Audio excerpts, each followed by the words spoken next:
اللہ ونعم الوکیل ونعم المولا ونعم النصیر. اعوذ باللہ من الشیطان الرجیم. بسم اللہ الرحمن الرحیم. الحمد للہ الذی یؤمن الخائفین وینجی الصالحین ویضع المستكبرین ویہلک ملوکا ویستخلف آخرین. والصلاة والسلام علی رسول ثقلین محبوب رب المشرقین والمغربین جد الحسن والحسین نبینا سیدنا بالقاسم محمد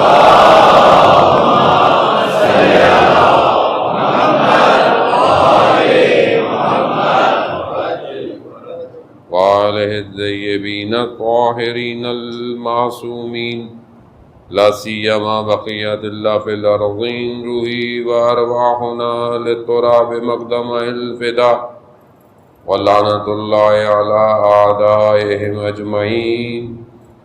بسم اللہ الرحمن الرحیم. رب اشرح لی صدری ویسر لی امری واحلل عقدۃ من لسانی یفقہوا قولی.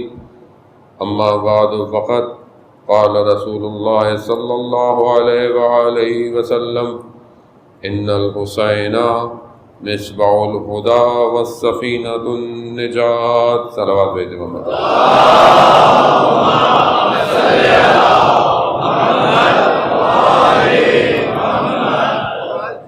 عزیزان محترم، ماہ محرم آج دوسرا دن اور تیسری شب. خداوند متعال کی بارگاہ میں شکر گزار ہیں کہ پروردگار نے ہمیں یہ توفیق عطا فرمائی کہ ہم ان ایام میں جمع ہوں اور سید الشہداء کا غم منا سکیں. جیسا کہ میں نے پہلے بھی عرض کیا کہ بقا خود ایک نعمت ہے، اور وہ بھی ایک ولی خدا کے اوپر گریہ کرنا، کہ جس کے گریہ کرنے کے لیے ائمہ علیہ السلام نے روایات بیان کی ہوں، جس کا گریہ ہر انبیاء نے کیا ہو. کوئی اس سے بڑی اور کوئی یعنی ہم بہت سارے کاموں میں اپنی زندگی میں وہ کام انجام دیتے ہیں جو انبیاء نے انجام دیے ہوں. اس سے بہترین کام کوئی نہیں ہے کہ ہر نبی نے، اور خاص طور پہ ان انبیاؤں کو جن کو یہ مقامات دکھائے گئے، اولو العزم پیغمبروں کو، انہوں نے گریہ کیا ہے سید الشہداء پر. یہ گریہ اپنے اندر ایک بڑی اہمیت رکھتا ہے. ماہ محرم میں دو رزق عطا ہوتے ہیں، ایک بقا کا ہے اور ایک زیارت کا ہے. جب ہم بقا کریں گے، گریہ کریں گے، تو اس روایت کے ذیل میں کہ جو امام رضا علیہ السلام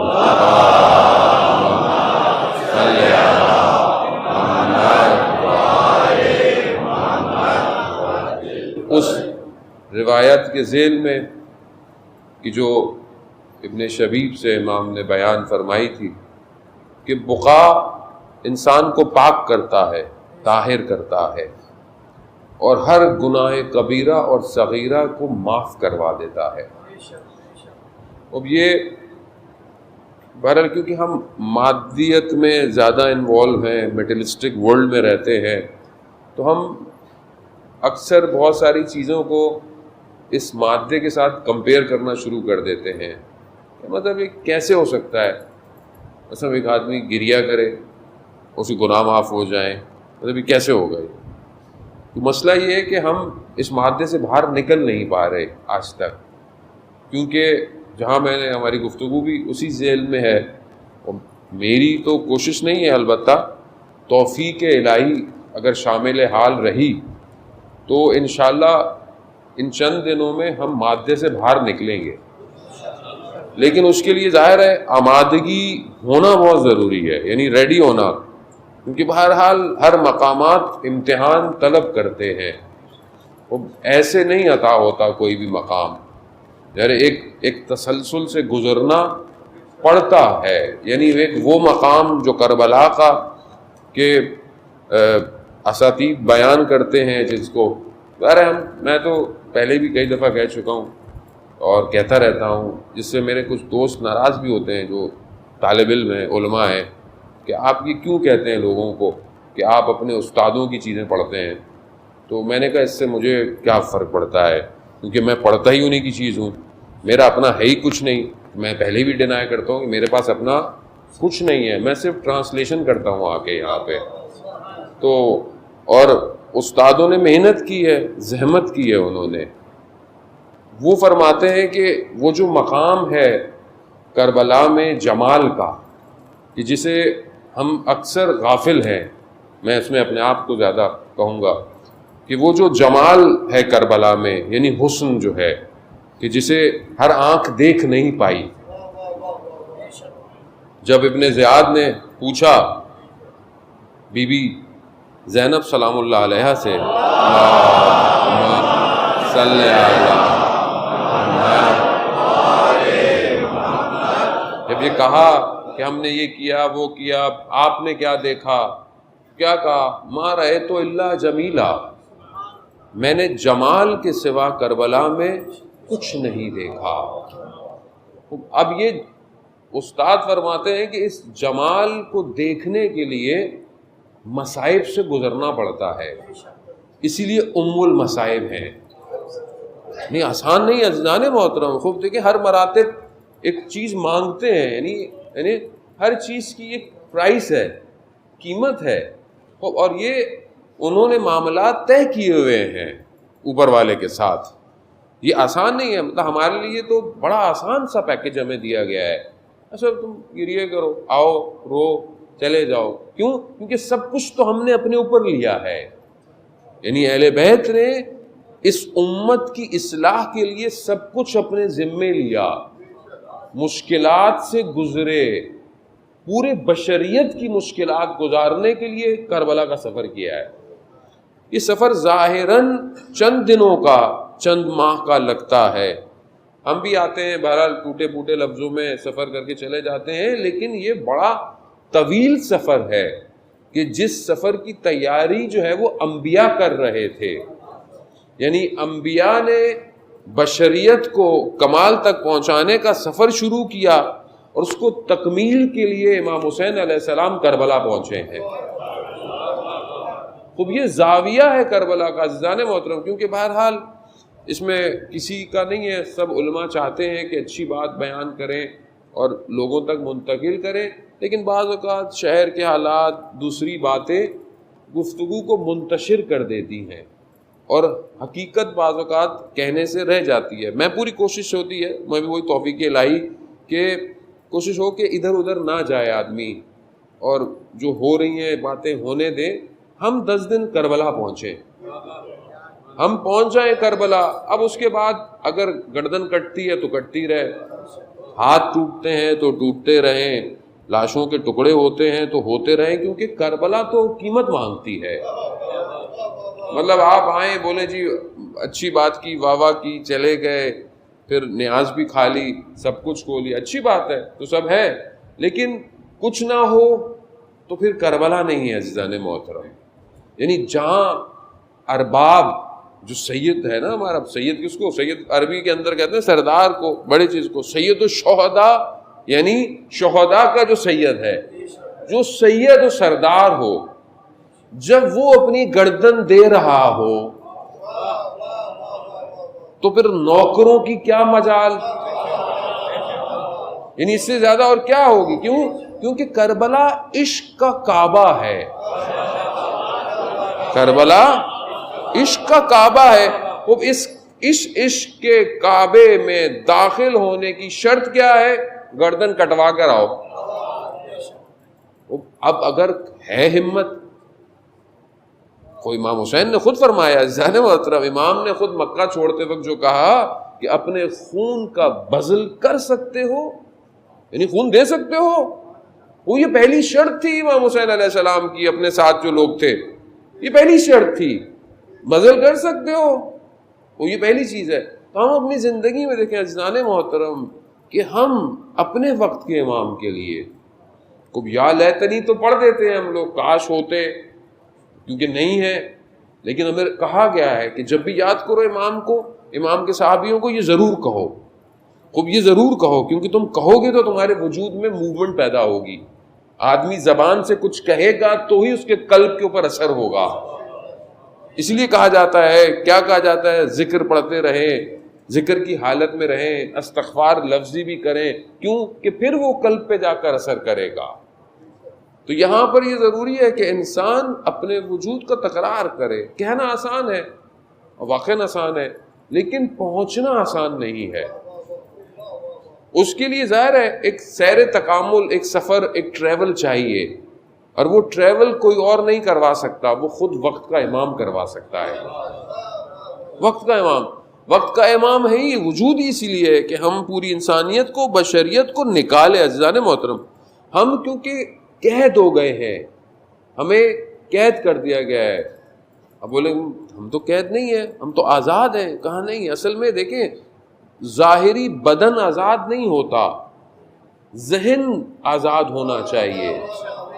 ذہن قید ہے، سوشل میڈیا، مسائل، سوشل ایشوز، قومی مسائل، پھر نیچے اترے مذہبی مسائل، پھر اور نیچے اترے فرقوں کے مسائل، پھر آپس کے مسائل، پھر تنظیموں کے مسائل، پھر ٹرسٹوں کے مسائل، پھر علماء کے مسائل، پھر گھر کے مسائل، پھر اس کے اپنی ذاتی مسائل. یعنی مسائلوں میں گرا ہوا ہے آدمی. تو یہ آزادی کیسے لے گا، کیسے آزاد ہوگا؟ اسے کہیں نہ کہیں متصل ہونا پڑے گا. اور جہاں اگر آپ متصل ہو گئے تو وہ آپ کو لے کر نکل جائیں گے. کیونکہ بہرحال، اور اس کی بہترین مثال یہی ہے ایک کربلا، کہ اس نے کئی گھرے ہوئے لوگوں کو آزاد کروایا ہے، کئی گھرے ہوئے لوگوں کو آزاد کروایا. تو عزیزان محترم، ہم بہرحال خلوص، اخلاص، باوضو توسل کر کے آیا کریں کہ ہمیں رزق ملے، رزق ملے.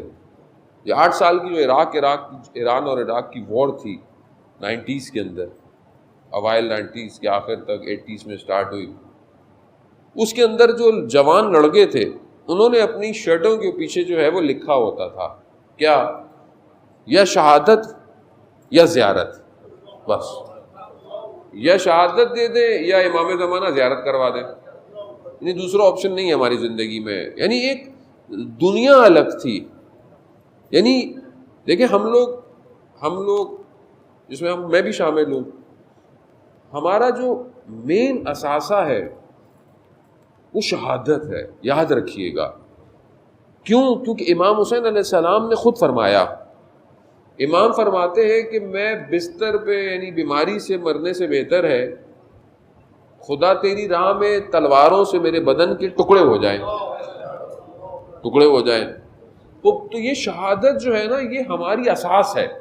لیکن ہم پر اہل بیت نے لطف کیا ایک اور، کہ من مات حب آل محمد،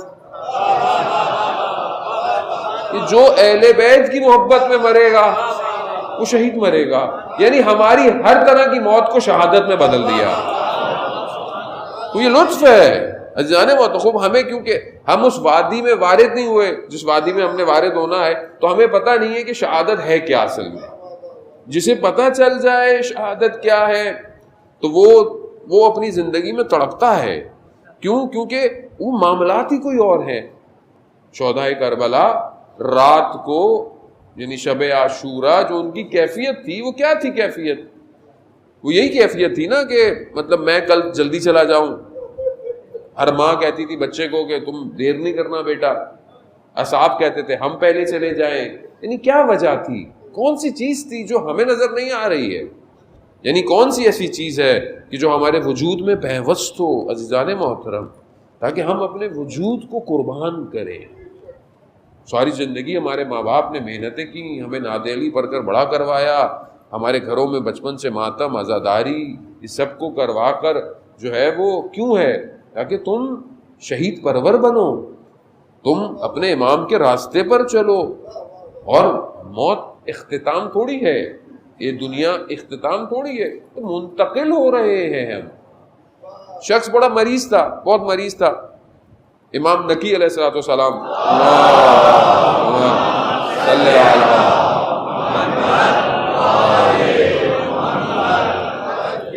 امام نقی علیہ السلام اس کی خدمت، مریض تو اس کے پاس پہنچے تو گھبرا رہا تھا. امام نے بولا کیسی گھبراہٹ ہے؟ ہم بولا موت، خوف. امام نے اس کا ہاتھ پکڑا. اللہ اکبر، کتنا خوش نصیب تھا. امام نے اس کا ہاتھ پکڑا، امام نے اس کا ہاتھ پکڑ کر دبایا، کہا موت تو کچھ بھی نہیں ہے. جیسے انسان جو ہے وہ نجس ہو جائے تو غسل کرتا ہے، پاک ہو جاتا ہے، موت تو پاک کرتی ہے، تو گھبرا کیوں رہے ہو؟ کہا بس اس نے اطمینان کا سانس لیا اور اس کی روح پرواز کر گئی. تو ہم اصل میں خوف جو ہے انسان کی زندگی میں وہ لاسٹ کا ہے. اور جو ویسٹرنائزیشن تھاٹ ہے، جو ویسٹرن فلسفی ہے، اس کی بیس ہی میٹلسٹک پر ہے، مادے پر ہے. اور وہ کیونکہ مادے سے اٹیچمنٹ کو کریٹ کرتا ہے اور دنیا سب کچھ ہے اس کے لیے، اور اسی کو انہوں نے ڈائریکٹلی اور انڈائریکٹلی جو ہے وہ پینیٹریٹ کیا ہے دنیا کے اندر. اب ہمیں بھی، ہماری زندگی بھی ویسی ہے، ہمیں بھی خوف ہے. کس کا؟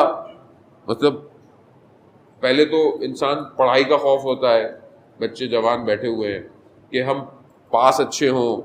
ماں باپ کو بھی خوف ہوتا ہے، اتنی محنت کر رہے ہیں، پتہ نہیں اچھے گریڈ لائے گا نہیں لائے گا. پھر لائے گا تو پھر کالج اچھا ہو، پھر یونیورسٹی اچھی ہو، پھر جاب اچھی ہو، پھر شادی ہو، پھر گھر ہو، پھر گاڑی ہو، یہ سب کچھ یعنی خوف ہے. پھر جاب کرتا ہے تو یہ لاس، خوف، جاب تو ختم نہیں ہو جائے گی، پیسے تو کھو نہیں جائیں گے. آج کل تو جوانوں کو خوف ہوتا ہے موبائل تو نہیں کھو جائے گا، کیونکہ حیات ہے موبائل کے اندر، سب کچھ اسی کے اندر ہے. تو یہ خوف ہے.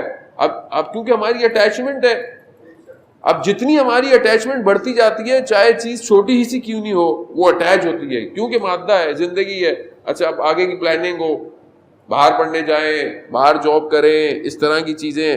اب اسی کے لیے انسان جو ہے نا اس مادے میں اتنا چلا جاتا ہے کہ اس کو یہ پتہ نہیں چلتا کہ وہ سیر کہاں کر رہا ہے. اور چلتے چلتے پھر ایک ایسے مقام پر آ کر کھڑا ہوتا ہے کہ جیسے بہت سارے لوگ ویسٹ چلے گئے، امیگرینٹ ہو گئے. اب آج کل ان کے یہاں یہ خوف ہے کہ اب بچے بڑے ہو رہے ہیں ان کے، تو اب کیا ہوگا. تو ظاہر ہے جب ہجرت کی تھی تو اس وقت تو سوچا نہیں تھا کہ بھئی لگژری لائف ہو، سب کچھ ہو. اب اولاد ہاتھ سے جا رہی ہے، اب مشکلات ہو رہی ہیں، تو اب یہ ساری چیزیں نہیں محسوس ہوتی جب چیزیں لاسٹ ہو جاتی ہیں. کیونکہ ہجرت بری بات نہیں ہے، ہجرت اچھی بات ہے. ہجرت انسان کرے، نیک کام کے لیے کرے، چاہے رزق کے لیے کیوں نہ کرے، وسعت کے لیے. لیکن دین بہت مہم ہے، کیونکہ اگر کسی بھی معاملے کی وجہ سے دین لاسٹ ہو گیا تو یہ دنیا کسی کام نہیں آئے گی. یہ تو بالکل فنا ہے. مطلب آپ کیا کہیں گے وہاں روز قیامت میں کھڑے ہو کے؟ روز قیامت تو دور کی بات، یعنی مرتے وقت جو حالات ہوں گے، پھر عالم برزخ ہوگا، پھر دوبارہ اٹھایا جائے گا، پھر 50,000 سال کھڑے ہونا یعنی آسان ہے. 50,000 سال کھڑے ہونا، 5 منٹ نہیں کھڑا ہو سکتا آدمی. 50,000 کھڑے ہوں گے، سوالات ہوں گے، جوابات ہوں گے. دیکھیں قرآن 30% آخرت کی مارکیٹنگ کر رہا ہے. 30%، 30% جو ہے وہ قرآن آخرت کی باتیں، قیامت کی، جنت کی، اس عالم کی. لیکن ہم لوگ کیونکہ ظاہر ہے قرآن تو مسلمانوں کے لیے ہے، اور ظاہر ہے ابھی ہم مسلمان ہیں انشاءاللہ ماشاءاللہ، لیکن کیونکہ ہم نے قرآن کو گھر میں رکھا ہوا ہے خالی. ابھی لوگ بھی کسی کو بولو تو مولانا صاحب اپلیکیشن ڈاؤن لوڈ ہے موبائل میں، لیکن بھائی ڈاؤن لوڈ اپلیکیشن وہاں نہیں، یہاں ہونی چاہیے. یہاں ڈاؤن لوڈ ہوگی تو معاملہ آگے بڑھے گا. عزیزان محترم، وہ آئیے اسی قرآن کی طرف چلتے ہیں. قرآن کیا کہہ رہا ہے کہ کل آپ کی خدمت میں کہا، قرآن کہہ رہا ہے کہ کچھ گھر ہیں جن میں اجازت سے داخل ہونا، پھر اس میں ذکر اور پھر رفت جو ہے وہ اس گھرانوں کے اندر ہے.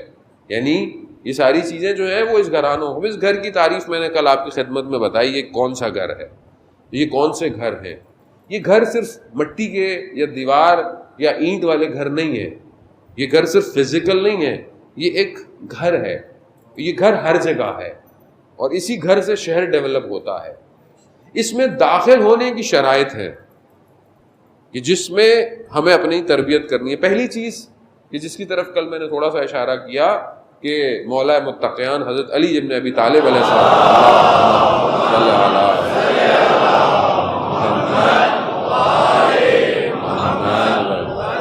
امام نہج البلاغہ میں بڑا مفصل خطبہ بیان کرتے ہیں کہ پہلی شرط جو ہے وہ کیا ہے، وہ اپنی اصلاح کرنی ہے، یعنی اپنے آپ کو صحیح کرنا ہے تاکہ تمہارا قلب جو ہے اس میں ایمان روشن ہو سکے۔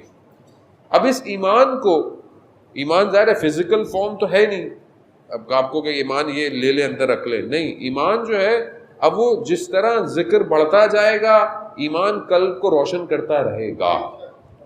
اب ذکر جو ہے وہ کیا ہے، اصل میں کیا ذکر کرنا ہے، کس طرح وارد ہونا ہے، کیونکہ ہر کوئی یہ ذکر کر نہیں سکتا، ہر کوئی اس گھر میں آ نہیں سکتا۔ جو ذکر ہے جس کی تعریف کہا بھی گیا کہ قرآن بھی کہتا ہے کہ ہم نے نازل کیا ہے، یعنی ہم نے اس کو نازل کیا ہے۔ وہ یہ ذکر کیا ہے، ایک قرآن کی آیت کے مطابق یہ ذکر جو ہے وہ قرآن ہے، یعنی خود قرآن جسے پروردگار نے ایک نیچے لیول پر لا کر بھیجا ہے، یہ خود ذکر ہے۔ اب اس ذکر کو جتنا تم کرو گے اتنا تمہارا قلب جو ہے وہ روشن ہوگا۔ اب ظاہر ہے ذکر صرف تلاوت، اچھا ہمارے یہاں ایک اور بڑا مسئلہ ہے، قرآن پڑھنا ہے۔ مولانا صاحب قرآن پڑھنا تو کمال تھوڑی ہوتا ہے، قرآن تو سمجھنا چاہیے، تو بھائی پہلے پڑھو تو صحیح، بعد میں سمجھ لینا، پہلے شروع کرو گے پڑھنا تو سمجھ میں آئے گا نا۔ ابھی پڑھا ہے نہیں، سمجھنے کی کوشش کر رہے ہیں، پہلے مانوس تو ہوں قرآن سے، قرآن کی تلاوت سے مانوس تو ہوں۔ آپ کو پتہ ہے بہرحال ایک سائنٹسٹ نے، بہت پرانی بات ہے، بہرحال جاپنیز سائنٹسٹ تھا، اس نے الفاظ پہ ریسرچ کی تھی کہ کون سے لفظ ایسے ہیں، کیا چیزیں ایسی ہیں جو پانی کے مالیکیولز کو بیسٹ فارم میں کریٹ کرتے ہیں۔ تو اس نے کیا کیا، جو اچھے لفظ ہیں یونیورسل، یعنی محبت، یعنی ماں، ایسے لفظوں کو پانی کے قریب رکھا لکھ کے، تو اس نے پھر دیکھا پانی کے مالیکیولز اچھے ہو رہے ہیں، یعنی پانی کے بھی ظاہر مالیکیولز ہیں۔ پھر اس نے برے لفظ، خراب لفظ جو کہ ہوتے ہیں ہر معاشرے میں، اس کو رکھا، پانی کے مالیکیولز چینج ہونے لگے۔ پھر اس نے کچھ لوگوں کو فون کیا، کہا کہ اپنے ذہن میں سوچو، بس اچھے لفظ تو بھی پانی کے مالیکیول اچھے ہو گئے، برے لفظ پانی کے مالیکیول۔ وہ اس نتیجے پہ پہنچا کہ سب سے بیسٹ فارم پانی کے مالیکیولز کی تب ہوتی ہے جب اس کے قریب قرآن کی تلاوت ہوتی ہے، یعنی بیسٹ فارم۔ اب ہم لوگ 75% باڈی میں کیا ہے، پانی، تو اب ہم اچھے کب ہوں گے، کب اچھے ہوں گے، قرآن پڑھیں گے تو اچھے ہوں گے۔ اگر پڑھ نہیں سکتے تو بھائی سن لیں، ٹی وی پہ لگا لیں، گاڑی میں لگا لیں، موبائل پہ لگا لیں۔ دیکھیں مطلب کیونکہ اچھا صرف رمضان میں پڑھتے ہیں، وہ بھی توفیق ہو جائے۔ دیکھیں یہ تو وہ نسخہ ہے جسے روز پڑھنا ہے، اور روایت ہے عزیزان محترم کہ جس گھر میں قرآن کی تلاوت ہوتی ہے وہ گھر آسمان والوں کے لیے، یعنی ملائکہ کے لیے بالکل روشن ستارے کی طرح ہے، جیسے ہمارے لیے رات کو ستارے روشن ہوتے ہیں۔ تو آپ نہیں چاہتے کہ آپ کا گھر روشن ہو؟ اور ویسے بھی جب آپ ہمیں جب رسول حضرت محمد مصطفیٰ صلی اللہ علیہ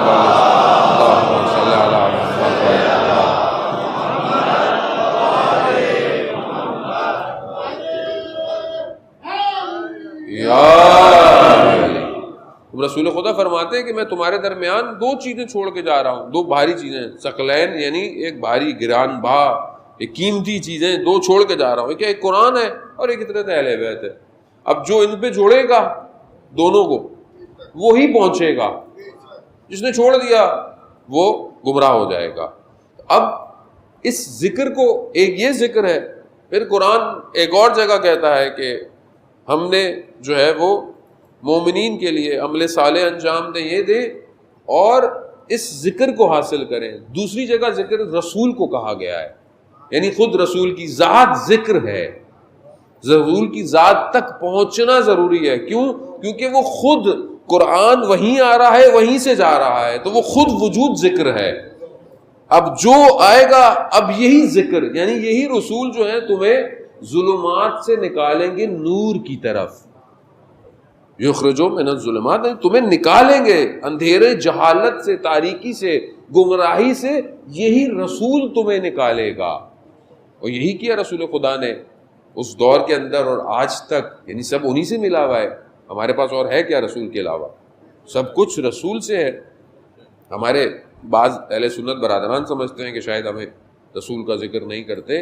اصل میں ہم تو کرتے ہی وہی ہیں جو رسول کرتے تھے. ہم تو کرتے ہی وہی ہیں. ہماری مجال ہے کہ ہم تو وہ رحمت للعالمین ہے, وہ محبوب خدا ہے. ظاہر ہے اگر اب انہوں نے اگر علی کیا تو ہم کیا کریں؟ انہوں نے کیا ہے, ہم نے نہیں کیا. انہوں نے کیا, ہم بھی وہی کرتے ہیں. ہم تو سنت پہ عمل کرتے ہیں. سنی تو اصل میں ہم لوگ ہیں, ہم ہیں. تو عزیزان محترم ہم سب کچھ رسول سے ہے. عزیزان محترم ہم امام حسین رسول خدا کی وجہ سے ان کی افضلیت ہے. کیوں؟ کیونکہ ان کے فرزندوں میں سے ان کو کہا گیا. قرآن کہہ رہا ہے یعنی دنیا کے لیے اگر آپ آج کی دنیا کو دیکھیں کہ فریم ایک جگہ ڈیزائن کی جائے اور وہاں پر بلایا جائے لوگوں کو ایک چیز کو پروجیکٹ کرنے کے لیے, تو قرآن صدر اسلام میں پروجیکشن شدید دکھا رہا ہے, اور پوری دنیا کو دکھائی ہے اس نے. کہاں پر؟ مباہلے کے وقت, یعنی پہ پروجیکشن تھی. اب اگر اچھا کیوں نہیں نظر آئی, یہ کیوں نہیں نظر آتی ہے, اس کی بھی وجوہات ہیں, لیکن وہاں بلایا گیا.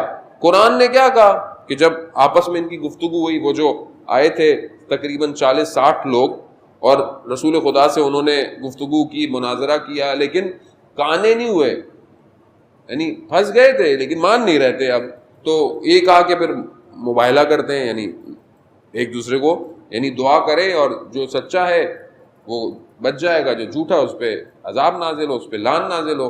تو یہ کہا, تو قرآن کی آیت نازل ہو گئی. ہم سنتے رہتے ہیں کہ بھائی تم لے کر آؤ اپنے بیٹوں کو, ابنانا ابناکم, ٹھیک ہے, نسانا نساکم, عورتوں کو لاؤ, نفس کو لے کر آؤ. اب وہ اتنے سمجھدار تھے, البتہ کہا کہ اگر یہ اپنے گھر والوں کو لے کر آئیں تو سمجھ لینا یہ رسول سچے ہیں, اور اگر کسی اور کو لے کر آئیں تو پھر مناظرہ کر لینا. اب انتظار کیا اس وقت لوگوں نے, یعنی دیکھیں یہ چیزوں کو کریٹ کائنات دیکھ رہی ہے, یعنی کائنات کو دکھایا جا رہا ہے کہ یہ ہستیاں کیا ہیں, یعنی بلایا گیا ہے ہمارے لیے. کیونکہ ہم بچپن سے ساری چیز سنتے ہیں تو شاید ہم اس کو فیل نہیں کرتے, لیکن اگر آپ دیکھیں ایک بہت اوپر سے دوربین سے کہ کن کو بلایا جا رہا ہے. اب کن کو لا رہے ہیں؟ یہ دونوں آ رہے ہیں. ایک جو ہے وہ بغل میں ہے, ایک کا ہاتھ پکڑا ہوا ہے, ایک پیچھے بیٹی ہے, اور پھر داماد ہے. یعنی یہ جب آئے تو وہ خود کہتے ہیں کہ ہم ایسے چہرے دیکھ رہے ہیں کہ جو اشارہ کریں تو پہاڑ اپنی جگہ چھوڑ دیں. یعنی پہاڑ کی مجال کیا ہے؟ کیونکہ جن کے وجود سے کائنات ہے, یعنی پہاڑ کہاں ہے, ہم خود سمجھ نہیں پائے آج تک ان ہستیوں کو. عزیزان محترم تو ہم تو وہی کہتے ہیں جو رسول خدا. اب رسول خدا خود ذکر ہیں, تو بھائی ذکر کو اپنے وجود میں پیوست کریں. عزیزان محترم پھر اس گھر میں وارد ہوں گے, پھر ہم اس وادی میں داخل ہوں گے. اب رکاوٹیں کیا ہیں؟ رکاوٹیں جو ہیں وہ انسان کی, جو زیادہ تر انسان اپنے اندر چیزوں کو حاصل کرتا ہے وہ آنکھ ہے, یعنی بصارت سے جو چیزیں دیکھتا ہے وہ اس کے قلب پہ اثر انداز ہوتی ہیں. صلوات بھیج دے محمد وعلی اللہم صلی علی محمد وعلی محمد وعجل فرجہم. اگر کوئی اللہ اکبر,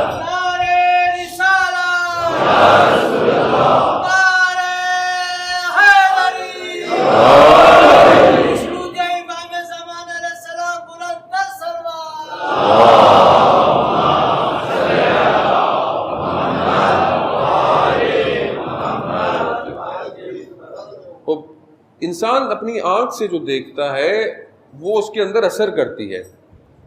اور یہ جو اہل ذکر ہیں, یعنی جو اس ذکر کو کرتے ہیں اور پھر اس گھر میں داخل ہو جاتے ہیں, ان کی آنکھیں وہ دیکھتی ہیں جو لوگ نہیں دیکھ سکتے. مولا کائنات فرماتے ہیں کہ ان کی آنکھیں وہ دیکھتی ہیں جو لوگ دیکھ نہیں سن سکتے, ان کے کان وہ سنتے ہیں جو لوگ سن نہیں سکتے, ان کے قلب جو ہے وہ تفکر کرتے ہیں جو لوگ تفکر. نہیں کر سکتے، اور یہ کل پھر تسلیم ہو جاتے ہیں، یعنی یہ پھر تسلیم ہو جاتے ہیں امر کے آگے۔ اب ہمارے لیے بھی بہرحال اب یہ ساری باتیں ہمیں شاید آپ بولیں کہ مولا کائنات نے کسی اور کے لیے کہی ہیں، کوئی اور ہوگا، نہیں عزیزان محترم، ہم ہی لوگوں میں سے بھی لوگوں نے بڑھنا ہے آگے کی طرف۔ ظاہر ہے ہم جس دور میں ہیں ہمارے وقت کے امام کو ایسے لوگوں کی ضرورت ہے، اور یہ جو بعض اوقات جوان ہم سے پوچھتے ہیں کہ مطلب یہ کیسے ہوتا ہے، یہ مطلب کیسے ہو گیا، مطلب یہ کہ یہ جو جوان ہیں، خاص طور پہ یہ جو آج کل کے جوان ہیں جو اپنے آپ کو سرباز گمنام کہتے ہیں اور جو نظام ولایت فقیہ کے انڈر میں کام کرتے ہیں پوری دنیا میں، یہ کیسے انہوں نے ایسی ٹیکنالوجی ڈیزائن کر لیتے ہیں کہ امریکہ پریشان ہے ان سے، یعنی امریکہ کا سسٹم جیم کر دیتے ہیں۔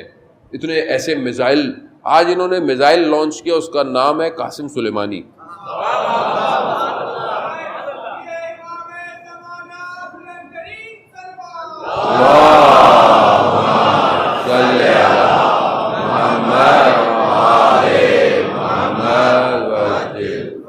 یعنی جہاں جہاں لگے گا وہاں وہاں لگ پتا جائے گا کہ قاسم سلیمانی جب زندہ تھا تو اتنا خطرناک نہیں تھا، جب شہید ہو گیا اس سے زیادہ خطرناک ہو گیا ہے۔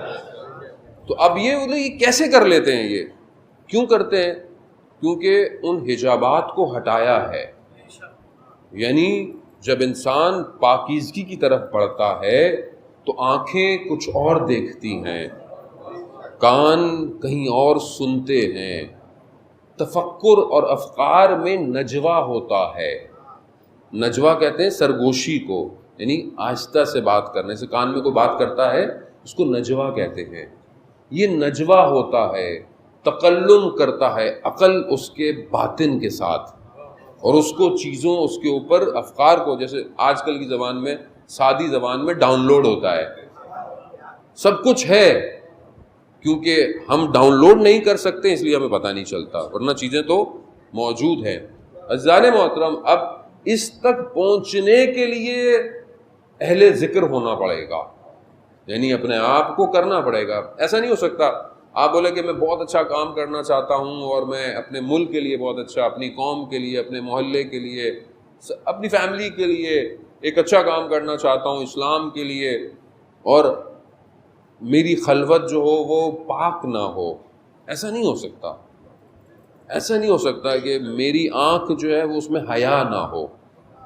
یعنی یہ بہت ضروری ہے، انسان کی زبان میں سے لفظ نکلنے والے یعنی کاؤنٹ ہو رہے ہیں، ہر چیز کاؤنٹ ہے۔ خدا کی بارگاہ میں تو ملی سیکنڈ، مائنر سیکنڈ سب لکھا جا رہا ہے، حتیٰ جو ہم سوچتے ہیں، سوچوں کی بھی تو پاکیزگی چاہیے پروردگار کو۔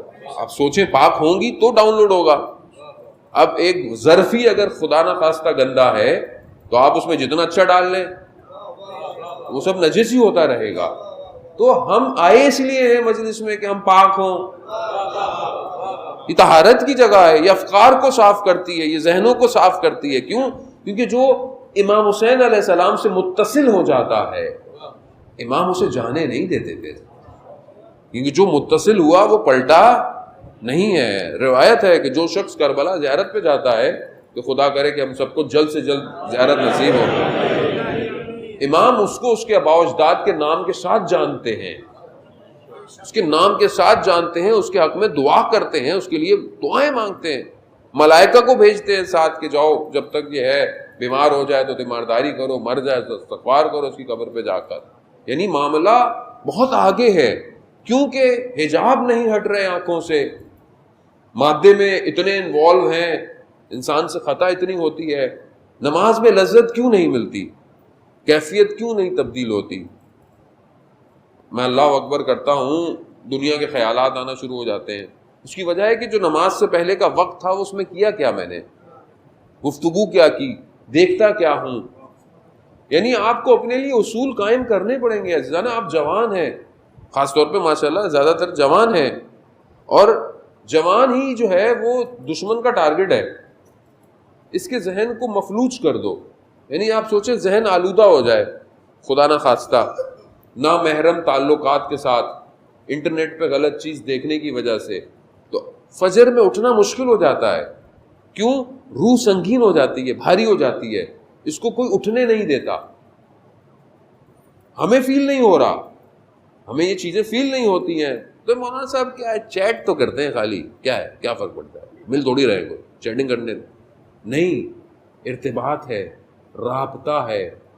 جب دو نامحرم ہو, تیسرا شیطان ہوتا ہے, یہ آہستہ آہستہ پینیٹریٹ کرتا ہے, وجود کو تباہ کرتا ہے, اور ایسا تباہ کرے گا اٹھنے نہیں دے گا. اس ٹوٹے پھوٹے بدن سے کیسے ہم وقت کے امام کی نصرت کریں گے؟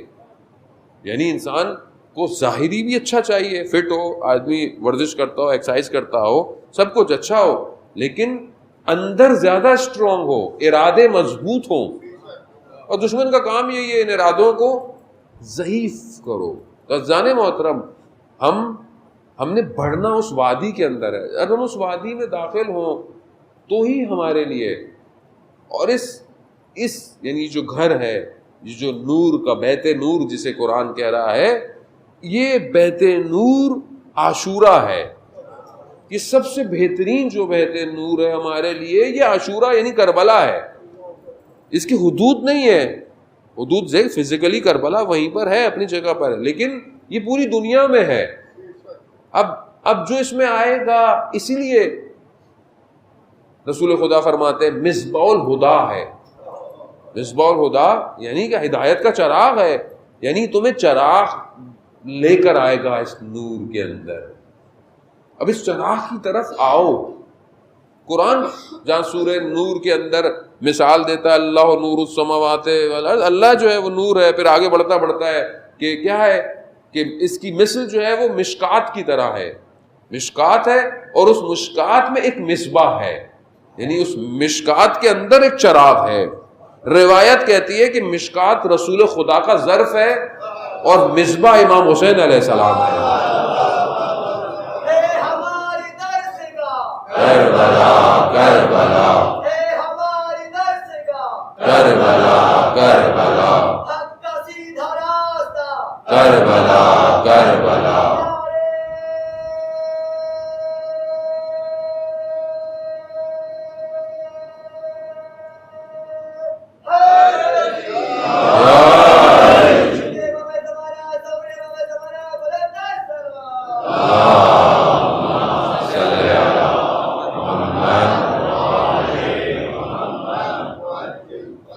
یہ مصباح ہے, یہ ہدایت کا چراغ ہے. وہ ظاہر ہے اگر خدا نہ خواستہ میں, اب دیکھیں کیوں نہیں لوگوں کو نظر آیا. لیکن دونوں طرف سچویشن کو انڈرسٹینڈ کرنا چاہیے نا. یہ مطلب صرف آپ ایک طرف سے اگر آپ چیزوں کا انالائز کریں گے تو نہیں پہنچ پائیں گے. یعنی آپ کو دوسری طرف بھی انالائز کرنا ہے کہ کیا وجہ تھی کہ دوسری طرف جو تھے ان کو یہ چراغ نظر نہیں آیا. کیا وجہ تھی؟ کوئی وجوہات تو ہوں گی کوئی نہ کوئی, کہ جو وہ جس مطلب جن کے لیے عرش پہ لکھا ہوا ہو, یعنی عرش پہ لکھا ہوا ہے. یہ عرش کے دائیں ہاتھ پہ روایت ہے کہ عرش کے دائیں ہاتھ پہ لکھا ہوا ہے یہ ان الحسین مصباح الہدا و سفینۃ النجات. اور یہ جو نجات ہے یہ صرف ہمارے لیے نہیں ہے, یہ سب کے لیے نجات ہے. یعنی پورے عالم کے لیے نجات جو ہے وہ امام ہے. کیوں؟ کیونکہ امام جو ہے وہ ہر عالم میں ہے, صرف ہمارے عالم میں امام نہیں ہے, امام ہر عالم کے اندر ہے. وہ بہت مشکل بات کہہ دی میں نے شاید میرے خیال میں.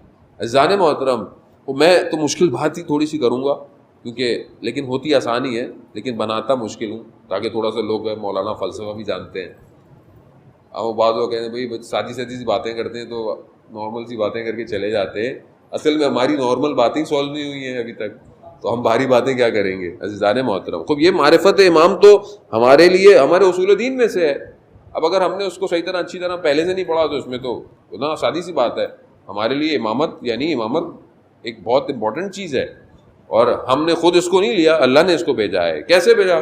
خوب کیا قرآن کیا کہہ رہا ہے؟ قرآن کہہ رہا ہے کہ تم کہیں بھی دیکھو کیا پاؤ گے؟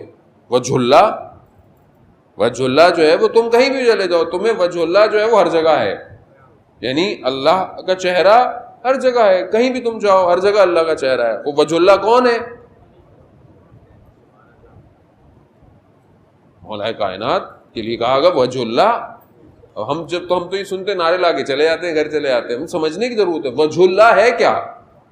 یعنی اگر چاہتے ہیں کہ خدا کی طرف متوجہ ہوں تو یہ وجہ اللہ ہے, یعنی یہ خدا کی طرف متوجہ کرواتے ہیں. یہ وجہ ہے, یعنی چہرہ ہے, یعنی تم دیکھو گے خدا کی طرف متوجہ ہو جاؤ گے, اسی لیے کہا وجہ اللہ ہے. تو قرآن کیا کہہ رہا ہے, تم ہر جگہ جاؤ, جہاں جاؤ تمہیں وجہ اللہ ملے گا. یعنی اب قرآن یہ تو نہیں کہہ رہا ہے کہ صرف مکہ میں ملے گا, مدینہ میں ملے گا, نہیں, جہاں اینما, یعنی جہاں بھی ہو. تو اب امام کہاں ہے؟ ہر جگہ ہے. یا ہمارے اپنے لوگ کہتے ہیں کیسی باتیں کر رہے ہیں آپ, ہم اپنی باتیں تھوڑی کر رہے ہیں, قرآن کی باتیں کر رہا ہے, رسول خدا نے بتایا ہے. یعنی امام ہر عالم میں ہے. امام جعفر صادق علیہ السلام, اللہم صلی علی محمد وآل محمد. امام فرماتے ہیں کہ امام جو ہوتا ہے, وقت کا امام, وہ جب اپنی نگاہ کو اٹھاتا ہے تو اس کی نگاہ عالم امکان کے جو سینٹر پوائنٹ ہے, یعنی جو عالم امکان ہے اس کا جو نقطہ, سینٹر کا نقطہ ہے وہ سدرۃ المنتہا ہے. یعنی جب وہ نگاہ اٹھاتا ہے تو اس کی نگاہ سدرۃ المنتہا تک جاتی ہے. یعنی امام ہے, کیونکہ بہرحال ہمارا موضوع ہی ہے امام کی معرفت کرنا, تو ہمیں بہرحال اس کو حاصل کرنا ہے کہ آخر دیکھیں گے کیوں ایسا تھا کہ جن کو پتہ چل گیا زندگیوں میں. حتیٰ ایک چھٹے امام کی دور کی بات ہے کہ امام کا جو صحابی ہے ابا بصیر, کوفہ میں رہتا ہے, اس کے برابر میں ایک شخص تھا, وہ بہت حکومت میں کوئی اس کا تھا, لیکن غلط کام سارے کرنا, لوگوں سے رشوت لینا, پیسے جمع کرنا, اور رات کو غلط محفل ہونا. یہ کیونکہ ہمسائے تھے, پڑوسی تھے, تو بہرحال یہ اپنا فرض سمجھتے تھے کہ میں اس کو جو ہے وہ امر بالمعروف کروں, کہوں کہ اچھی بات نہیں ہے, کیونکہ ہمسایہ ہونے کی وجہ سے وہ احترام کرتا تھا, یعنی کہتا تھا, لیکن کہتا تھا کہ بھائی ہمارا دنیا کچھ اور ہے, آپ اچھے آدمی ہیں, آپ چھوڑیں. تو وہ کہتے تھے کہ بھائی یہ مناسب نہیں ہے. اس شخص نے ان سے کہا, ابو بصیر سے کہا کہ دیکھو ایک کام ہو سکتا ہے, وہ جس کو تم مولا کہتے ہو نا, اگر وہ میری ضمانت دے دے, سن رہے ہیں, وہ مانتا نہیں ہے, وہ اس طرح نہیں مانتا, مگر کہہ رہا ہے کہ جس کو تم مولا کہتے ہو اگر وہ مجھے بھینس کی ضمانت دے دے تو میں یہ سب چھوڑ دوں گا. اللہ اکبر, اللہ اکبر. یعنی اب یہ جب گئے اگلے سفر میں مدینہ, تو جیسے ہی داخل ہوئے تو آئے تو امام نے خود ہی کہہ دیا اپنے ہمسائے سے کہہ دینا, ہم اس کی ضمانت دیتے ہیں لیکن یہ سب کچھ ہے اس کو چھوڑ دو, ترک کر دو. اب یہ جب واپس آتا ہے, ظاہر ہے مکہ زیارت کر کے آئے, لوگ ملنے آتے ہیں, وہ ہمسایہ بھی آتا ہے, جانے لگتا ہے, کہتا ہے رک جاؤ, سب چلے جائیں, رک جا. کہتے ہیں مولا نے پیغام بھجوایا ہے تمہارے لیے. وہ 3 دفعہ پوچھتا ہے, وہ کہتا ہے ہاں. کہا امام نے بولا ہے یہ سب چھوڑ دو, میں ضمانت دیتا ہوں. تھوڑے دنوں بعد وہ پیغام بھجواتا ہے اپنے ہمسائے کو کہ میرے پاس آؤ. جب بلاتا ہے تو سامنے نہیں آتا, پیچھے ہوتا ہے, یعنی دیوار میں. کہتا ہے کیوں؟ کہتا ہے کہ میرے پاس جتنا مال لوگوں کا تھا, جس کا میں نے دے دیا, اور جن کا مجھے پتہ نہیں تھا وہ میں نے سب صدقہ کر دیا. اب میرے تن پر لباس نہیں ہے,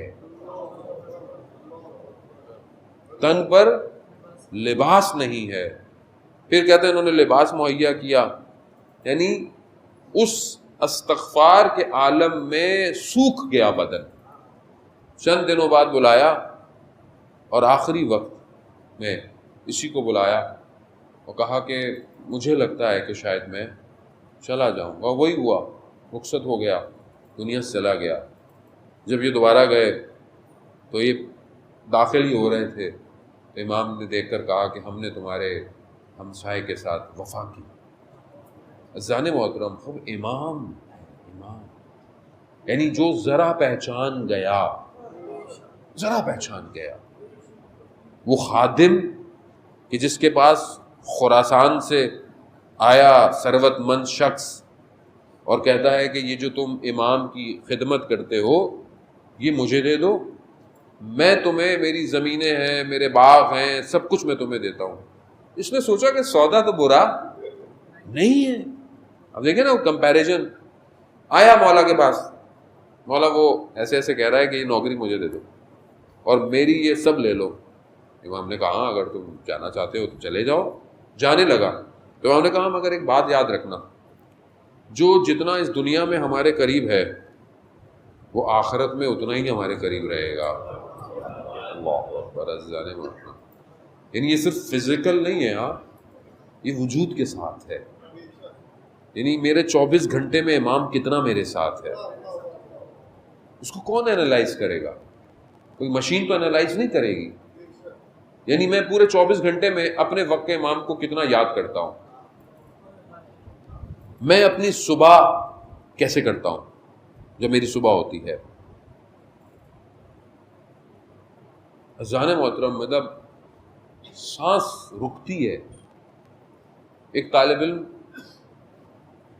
سے پوچھا اس کے بچے نے کہ اس نے، ظاہر ہر کوئی کہتا ہے گھر میں بچوں کو کہ 2 آیت پڑھو، 2 آیت پڑھنی چاہیے، 40 دن پڑھیں تو روایت ہے کہ 40 دن پڑھیں تو امام کے ساتھ. تو اس نے اپنے بچے کو یہ کہا، بچے نے بڑے شوق سے بولا 40 دن پڑھتے ہیں. بولے 40 دن پورے ہو گئے. تو کہہ رہے پھر کیا ہوا، دوبارہ پڑھو. کہہ رہے مگر وہ جتنا پڑھو گے اتنا قریب ہوگا. تو اس نے پوچھا، والد تھے تو آپ کہا بیٹا جب سے سمجھ میں آئے ہم تو اس وقت سے پڑھ رہے ہیں، اور اگر خدا نہ خواستہ بھول بھی جائیں صبح تو دن میں قذاب کی نیت سے پڑھ لیتے ہیں دعائیں ہیں. یعنی کیا چیز ہے، یعنی یہ ایک ایسنشیل زندگی میں چیز ہونی چاہیے کہ میں اگر کچھ نہیں کر سکتا تو دعا عہد تو پڑھوں روز. یعنی امام کا ساتھ کیسے دیں گے آپ؟ جیسے بہت سارے لوگ کہتے ہیں کہ کوئی بڑا کام مل جائے، کچھ یہ ہو جائے، کچھ وہ ہو جائے. ہوتا ہے.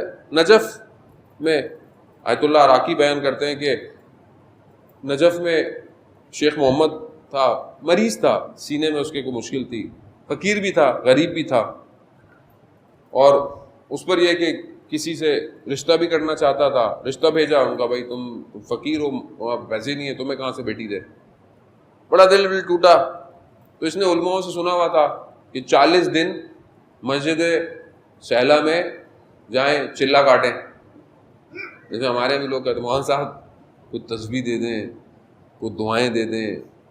جوان زیادہ بولتے ہیں کہ بھائی کچھ دیں پڑھنے کے لیے کہ کچھ معاملہ ہو ہمارا بھی. وہ بھی چلا گیا. اب اس نے جب 39 ڈیز ہو گئے تو آخری دن جب گیا تو دیکھا اس کے سینہ، کیونکہ مریض تھا تو خون آ رہا، تو مسجد کے اندر نہیں جا پایا، باہر ہی بیٹھ گیا. تو اپنے ساتھ قہوہ لے کر آیا تھا. اس نے بولا سردی بھی ہے، میں آگ لگاتا ہوں، قہوہ بھی پیوں گا اور گرم بھی ہو جاؤں گا. مسجد دیکھی اس نے، مسجد خالی، اندھیرا. کہا 40واں دن ہو رہا ہے، کوئی امید ہی نہیں ہے، کچھ ہے ہی نہیں. تو ایسے میں دیکھا کہ کوئی عرب آ رہا ہے. اب اس نے سوچا کہ یہ کوئی برابر والا ہوگا، اب جو میرا ایک قہوے کا گلاس ہے وہ بھی یہ پی لے گا، مجھے وہ بھی نہیں ملے گا. خیر جب وہ آیا تو بولا کہ کہاں سے ہو؟ تو اس نے سوچا کہ یہ یہاں کے، تو پھر اس نے سمجھا کہ نجف کا کوئی قبیلے کا ہے. پوچھا تو بولا نہیں. سارے قبیلے گنوا دیے، نہیں ہے. تو اس نے ویسے تنزیہ بولا کہ مطلب تم پتہ نہیں کون سی جگہ، ایسا لفظ بولا کہ جس کا کوئی مفہوم نہیں تھا. تو وہ شخص مسکرا دیا، تبسم کیا. تو پھر اس نے پوچھا کہ تم کیا کر رہے ہو؟ اب ویسے بھی سارا ٹینشن میں. تو اس نے بولا بھائی آپ کو کیا ہے، مطلب کیوں بتاؤں میں؟ کہہ رہا ہے آپ کو کوئی فائدہ نہیں ہوگا. کہہ رہا ہے نہیں، اگر بتا دو گے تو نقصان بھی کوئی نہیں ہوگا. تو جب اس نے اخلاق دیکھا تو اس نے پھر درد دل بیان کرنا شروع کر دیا. تو اب اس نے بولا کہ یہ میری یہ نہیں ہوتا، وہ نہیں ہوتا، یہ نہیں ہوتا. اب اس نے بولا کہ میں مریض ہوں. تو اس عرب نے کہا کہ تمہارا مرض ٹھیک ہو جائے گا، تمہاری شادی بھی وہاں ہو جائے گی، لیکن جو تمہارا فقر ہے وہ رہے گا. کوئی متوجہ نہیں ہوا. کہتا اچھا آپ میرے ساتھ حضرت مسلم کی زیارت کر لیں گے. آپ کو پتہ ہے مسجد سہلا سے تھوڑا فاصلہ زیادہ تو ہے نہیں. جاتے رہے. مسجد کوفہ میں پہنچے تو کہا کہ مسجد میں 2 رکعت نماز تحیت کی پڑھیں. جب نماز پڑھی تو اسے نماز میں تلاوت میں احساس ہوا کہ یہ تو تلاوت بہت مختلف ہے، تو اس کے ذہن میں آیا کہ یہی تو امام نہیں ہے. جیسے اس کے خیال میں آیا تو نور نے امام کو گھیر لیا، یہ چہرہ نہیں دیکھ پایا. جب تک نماز ختم ہوئی تو وہ نور جا چکا تھا. اب اس کو شرمندگی، استغفار کہ مولا مجھ سے غلطی ہو گئی، میں نے ادب نہیں کیا، میں نے یہ نہیں کیا، مجھے پتہ نہیں تھا، یہ نہیں کیا. اور پھر کہنے لگا دیکھیں مولا میں نے حضرت مسلم کی زیارت کا کہا تھا، آپ نے وعدہ کیا تھا کہ ساتھ آئیں گے، دوبارہ آ جائیے. تو ایسے میں دیکھا کہ نور دوبارہ آیا اور حضرت مسلم کی قبر تک گیا. یہ وہاں گیا، پھر اس کے بعد وہ نور چلا گیا اور اس نے بڑا گریہ کیا. پھر بہرحال اس کا مرض ٹھیک ہو گیا، اس کی شادی بھی ہو گئی، لیکن فقر رہا. عزیزان محترم، ایسا نہیں ہے کہ ہم کہتے ہوں اور امام تک بات پہنچتی نہ ہو، ایسا نہیں ہے. امام نہیں ہے وہ، یعنی سمجھیں امام کو. امام نہیں، ایسا ہو سکتا ہے امام جو ہر عالم میں ہے اور ہر عالم میں فیض دے رہا ہے، عطا ہو رہا ہے فیض. کیوں؟ کیونکہ واسطہ فیض الہی ہے. ہم زیارت جامع کبیرہ پڑھیں تو ہمیں پتہ چلے کہ امام کہتے کس کو ہیں. یعنی ہر عالم میں، یعنی ملائکہ بھی امام سے فیض لے رہے ہیں، حاصل کر رہے ہیں، فیض لے رہے ہیں. ہمارے ذہنوں میں، ہماری گفتگوؤں نے، ہمارے لیونگ سٹائل نے، ہمارے مسائل نے ہمیں ایسا کر دیا ہے کہ شاید امام ہمارے فرقے کا ہے. خالی امام مطلب اس ایسا ہے، کیونکہ ظاہر ہے حالات آہستہ آہستہ ایسے، پھر ہماری گفتگویں بھی ایسی ہیں. کیونکہ ظاہر میں تو ایک چھوٹا طالب علم ہوں، یہ تو میں آپ کو جو پڑھ رہا ہوں یہ واللہ میرا نہیں ہے، واللہ میرا کچھ نہیں ہے، میں سب اساتید کا پڑھ رہا ہوں، ورنہ میں بھی وہی ہوں، مجھے کیا پتہ چلے گا امام کیا ہے. یہ تو میں نے ان سے سنا اور خود ائمہ نے کرم کیا کہ تھوڑا محسوس کروایا کہ کچھ سمجھنے کی کوشش تو کرو. ایسے تھوڑی کربلا پہنچو گے زندگی میں، مطلب صرف کیا در و دیوار کو چوم کے واپس آ جاؤ گے کیا؟ یعنی امام کے پاس جو گیا وہ پلٹا تھوڑی ہے آج تک. کیسے پلٹیں گے آپ؟ یعنی امام، آپ بولے امام مولا زیارت کرا دیں، آپ آئیں گے؟ جن لوگ ہمیں کہتے ہیں مولانا صاحب ملنا ہے، ٹائم دیں، وہ ملیں گے، آپ بہت احترام کریں گے، میرا ہاتھ چوم لیں گے، بہت احترام کریں گے، ظاہر عالم ہونے کی وجہ سے کر رہے ہیں، نہ کہ میری وجہ سے کر رہے ہیں. تو پھر آپ چلے جائیں گے، آپ اپنے گھر چلے جائیں. لیکن کیا آپ امام کو بولے مولا ہمیں زیارت کروا دیں، تو آپ کیا کریں گے؟ مولا میرے لیے دعا کیجیے گا، میری جاب کی دعا کیجیے گا، میرے چون کے گھر چلے جائیں گے. کربلا یہ سکھاتی ہے. ہاں، دعائے نطبہ کے جملے ہیں کہ میں امام کے گرد گھوموں گا جب تک کامیابی نہیں ہو جاتی. امام، کیونکہ ہم اس بیداری کو محسوس نہیں کر پا رہے جو وجود میں ہونی چاہیے. یہ جس کے اندر ہو گئی، جس کے اندر ہو گئی، آج اسی کا ذکر ہے کربلا کا. 2 محرم کا دن گزر گیا، آپ جانتے ہیں کہ امام کربلا پہنچ گئے. پچھلے مقام سے جب امام آئے تو امام نے پانی اچھا خاصا رکھ لیا. مقام پر 1000 کا لشکر، کہتے ہیں 1000 کا لشکر آیا، حر لشکر میں سالار ہے. امام نے سب کو سیراب کرایا، اللہ اکبر، حتیٰ جانوروں کو بھی کہا پلاؤ، سب کو پلاؤ. روکا راستہ تو امام نے بولا مطلب ہم خود تھوڑی آئے ہیں، ہمیں تو تمہیں نے دعوت دی ہے، یعنی کوفہ والوں نے ہمیں بلایا ہے تو ہم آ رہے ہیں، اگر تم سمجھتے ہو تو ہم جو ہے وہ چلے جاتے ہیں. کہا نہیں. حر نے امام کے سواری کو پکڑا، بڑی گستاخی. یعنی امام جانا چاہتے ہیں اور پکڑا امام. تو امام نے کیا کہا کہ حر تیری ماں تیرے غم میں بیٹھے. امام نے یہ جملہ کہا. حر جو کہ خود شجاعوں میں سے ہے کوفہ کے، کہتے ہیں کہ مولا اگر کسی اور عرب نے یہ بات کہی ہوتی تو میں اس کو جواب، لیکن آپ کی والدہ کا احترام اتنا ہے، اللہ، یہ ہے امام۔ عزیزان سمجھنے کی کوشش کریں، خدا آپ کو اس کا اجر دے، بی بی آپ کو اجر دے، آپ نے گریہ کیا قبول ہو گیا، لیکن سمجھنے کی کوشش کریں، یعنی یہ ہے امام کہ ایک شخص کو سیدہ تک پہنچا دیا۔ یعنی امام نے ایسے جملے، امام سے آپ توقع نہیں رکھ سکتے کہ امام کسی کی اہانت کرے یا امام کسی کو ایسا نہیں، امام کا ایک جملہ ہدایت ہے، یعنی اس ظلمت میں ڈوبے ہوئے شخص کو امام اس مقام پر لے آئے کہ اب وہ نجات پائے گا، یعنی کمال ہے۔ یعنی ہمیں بھی اصل میں وہیں پہنچنا ہے کہ ہم وہاں پہنچے کہ ہمارا امام ہمیں نجات کی طرف لے کر آئے۔ یعنی وہاں پر امام جب اس نے کہا کہ میں آپ کی والدہ کے احترام میں یہ نہیں کہہ سکتا، بس یہ کہنا تھا کہ بس امان میں آ گیا، پھر ساتھ ساتھ چلنے لگا۔ امام نے پوچھا یہ کون سی جگہ ہے، بہرحال نام لیے گئے، یہ ہے، وہ ہے، نینوا ہے، اور کیا نام ہے۔ جب کربلا بولا تو امام نے کہا ہاں بس یہی جگہ ہے۔ اللہ اکبر۔ یعنی آپ صرف ابھی تو کربلا ہماری آنکھوں کے سامنے ہے نا، اس وقت کیسا ہوگا، یعنی کچھ نہیں ہے نا، دشت ہے، لیکن اب جب رک رہے ہیں، اتر رہے ہیں، تو اب امام یہی جگہ ہے، یہی خیمے لگاؤ، یہی جگہ ہے کہ جہاں پر ہمارا خون بہایا جائے گا۔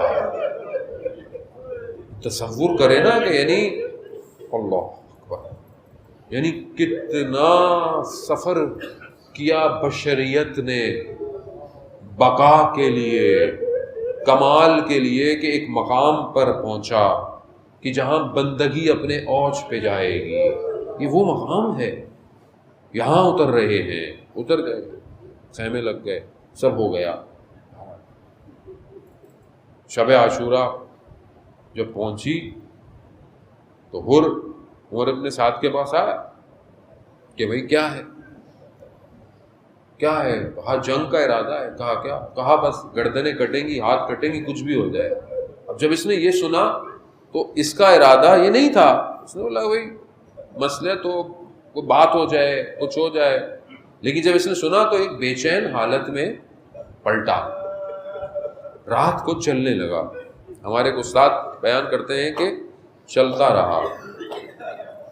پوچھنے والے نے پوچھا، بھائی بھی تھا، پوچھنے والے نے پوچھا کہ کیا ہے، تم پریشان لگ رہے ہو؟ کہا صبح جنگ ہے، یہ قرار نہیں تھا کہ جنگ ہو۔ کہا جب کوفہ میں کسی شجاع شخص کے بارے میں پوچھا جاتا تھا تو ہم تو تمہارا نام لیتے تھے، یہ تمہیں کیا ہو گیا ہے؟ کہا میں اپنے آپ کو جنت اور جہنم کے درمیان دیکھ رہا ہوں۔ عزیزان محترم، یعنی ایک یکزا، ایک بیداری، چل پڑا اپنے ساتھ، اپنے کہتے ہیں بعد میں کہ بھائی بھی آیا، بیٹا بھی آیا امام کی طرف۔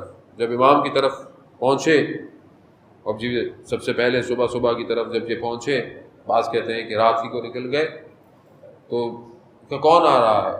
کہا حر آ رہا۔ کہا آنے دو، ہمارا مہمان ہے۔ آیا۔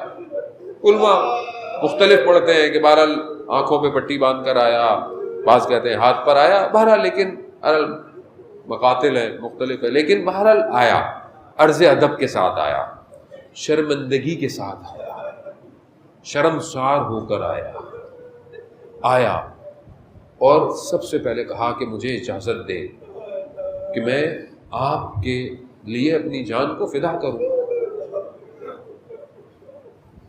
اب کہتے ہیں امام نے اجازت دے دی فوراً، یعنی امام ہے، حالانکہ امام بہت سی جگہوں پر گئے کہ اجازت دیر سے دے رہے ہیں، لیکن نہیں، امام نے، بعض خطیب بیان کرتے ہیں کیونکہ امام بھی مہمان نواز ہوتے ہیں، ظاہر امام مہمان نواز ہے، مہمان آیا ہے تو پہلے تو پانی پوچھا جائے گا نا، شاید پہنچ جائیں آپ، لیکن اب پانی ہے ہی نہیں، تو کہا مولا مجھے اجازت دے۔ مولا نے اجازت دے دی، اب کوثر سے سیراب کریں گے۔ جانے لگا تو کہا مجھے اجازت دے، میں اہل حرم سے یعنی مستورات سے معافی طلب کر لو.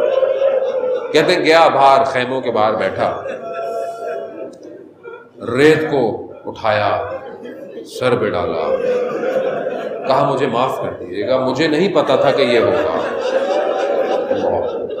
مجھے نہیں پتا تھا کہ یہ سب ہوگا, مجھے معاف کر دے, اور روز قیامت حضرت سیدہ سے میری شکایت مت کیجیے. اللہ, بی بی سے میری شکایت مت کیجیے. یہ کہا اور گیا, اور کا بیٹا گیا, پہلے بیٹا گیا شہید ہوا, اس سے پہلے کہ اور پہنچتا امام حسین پہنچ گئے, امام حسین پہنچ گئے, اور کیا کیا کہا امام نے, اللہ اکبر. بس مسائل ہو گئے ہیں, عزاداران محترم حق نے گریہ کیا. امام کیا فرماتے ہیں حور کو, کہا کہ جوان بیٹے کے جاشے پر باپ نہیں آتا. میں کہوں گا حور اگر کچھ دیر رکتے تو دیکھتے علی اکبر کے بدن پر. عزاداران محترم, حر بھی گلا, حر نے بھی امام کو پکارا, امام پہنچے ہیں, اور امام نے وہ رومال جو حضرت سیدہ کا تھا اس کے ماتھے پر باندھ کر یہ کہہ دیا کہ حر تیری ماں نے تیرا کتنا اچھا نام رکھا تھا, حر یعنی آزاد ہو گیا. ہاں, دنیا سے آزاد, اس نجاست سے آزاد, اور اس آزادی کی سند حضرت سیدہ ہے.